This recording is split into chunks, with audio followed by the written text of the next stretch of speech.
Now, the U.S. and its coalition partners have a mighty military force in the Gulf region. Aircraft carriers will not win this confrontation. At the end of the day, political military arrangements in the region and even more effective diplomatic pressure or sanctions by themselves cannot bring peace to the region, and certainly not freedom and prosperity to the Iranian people. Yes, there was a Persian Spring before this current Arab Spring. We need those forces to be aided, inspired, and supported as a central tenet of U.S. and European policy. Thank you very much.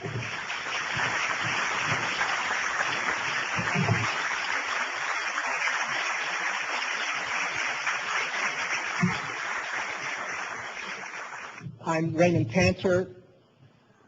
I served in the Reagan-Bush administration on the National Security Council staff, taught at the University of Michigan, Hebrew University of Jerusalem, Northwestern University, and now at Georgetown University teaching terrorism and proliferation.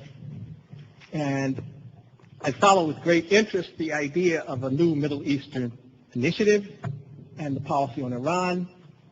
And it seems as if in the Middle East right now, turmoil abounds. And there's an increased focus on the political opposition. When I served on the NSC staff, I thought maybe this is a good time to start thinking about regime change in authoritarian places. And my colleagues said, look, these are our friends.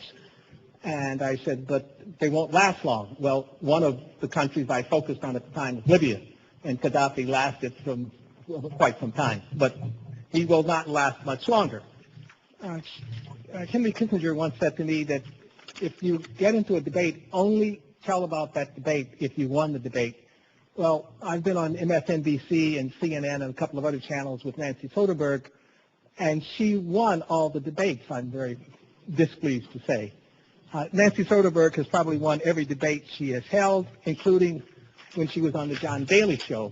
And at that time, she anticipated the developments that we're seeing today, and that people power would begin to change the regimes. And this was in 2006. She's a very prophetic person in that respect.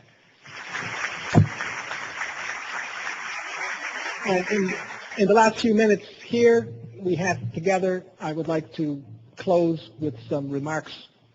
As a professor, I have the right to talk about research, right? So let's talk quickly about research that will, I think, add some or shed some light on the review process that Ambassador Soderberg and others have discussed going on at the State Department. Point of view of research, there's not much to sustain the merits of the case about which both Ambassador Eisenstadt and Ambassador Soderberg mentioned.